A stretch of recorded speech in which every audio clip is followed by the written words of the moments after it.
Hello and welcome to Forever Rugby on Forever Sports. And Ian Foster has spoken out and questioned a decision from the Rugby World Cup final, which is, closing in on almost a month ago. And yet is still one of the first things on everybody's minds, mouths, and in conversations worldwide. One of the most dramatic finals we've seen in the modern era. An absolutely brilliant achievement from the Springboks. And yet one that has been met with a lot of controversy, a lot of talk, for example, a lot of reflection. And one of those who have been doing that is the World Cup losing final coach, Ian Foster, who's obviously left his tenure at the All Blacks. And he has sat down and given an interview where he has questioned one of the final decisions in the World Cup final itself. Now, before we talk about exactly what Ian Foster had to say, as well as if there was any merit in what he had to say, and whether he's right in saying it, please do smash the like on the video. Please do subscribe to the channel as well. Right, so let's have a look at, shall we? So he gave an interview recently to The Platform, and this is what he had to say.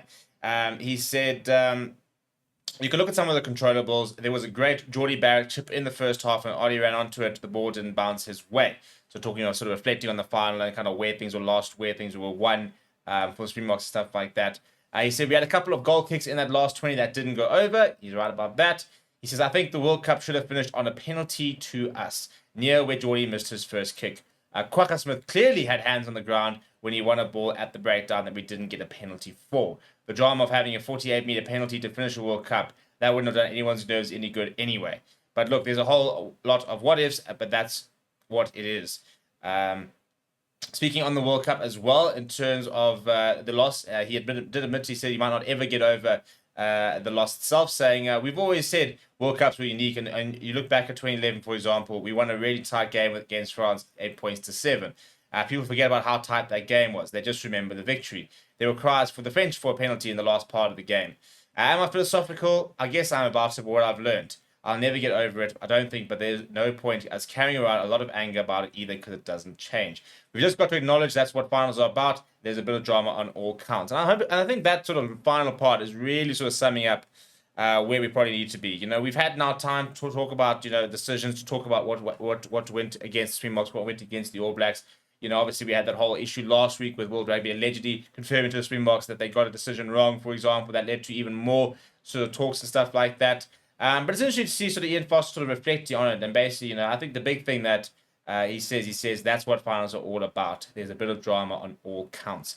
And that's, I think, an element of the game that we don't sort of appreciate maybe enough. And I think that's true across all formats of the game, or levels rather of the game. They are always getting mistakes. There's always going to be players who feel this should have gone somewhere. This should have gone somewhere. Teams are going to feel aggrieved no matter what, really. They're always going to feel they should have gotten certain calls.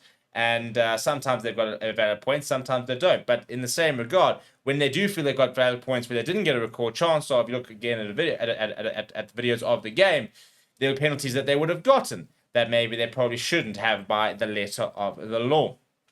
So I'll be interested to sort of see what Ian Foster has to say over the next few years. I'm hoping that he sort of stays in the game one way or another, because he's an interesting character. I think he does brush a lot of things off. But again, he's not afraid to say certain things, like claiming that they should have had a penalty and stuff like that. So he does speak his mind, probably a lot more than he did maybe a year ago, after that sort of campaign to try and sort of get him to be sacked after that loss to the Springboks in Mbombela last year. Basically, everybody's saying that had he lost at Ellis Park, he would have gotten the sack itself. So yeah, it's interesting. He always sort of adds a bit of fuel to certain fires and stuff like that. And he will obviously not be no longer involved in the All Blacks, but we're interested to see just what he will do, whether this is the end of his coaching tenure or whether he does look to continue coaching, and where he'll look to continue coaching. I mean, I think he's got quite a few years ahead of him. He's 58 years old, so he's not exactly at the end of his coaching career. He could coach another 10 years, for example, if he wanted to. So yeah, but the big thing is, obviously, he said he reckons he should have gotten a penalty. Not convinced. We'll have to go back and look at sort of the footage, but again, and that he does sort of paint, reference that there could have been calls either way, which is probably the main thing. Let me know what you think. Is this sour grapes? Is this just fair comment? And more to the point, where would you like to see Ian Foster in the future? What do you think he might do moving forward? Let me know what you think down in the comments below. Please do smash like on the video. Please do subscribe to the channel as well. Thank you very much for watching. My name is Steve, and I'll chat to you soon.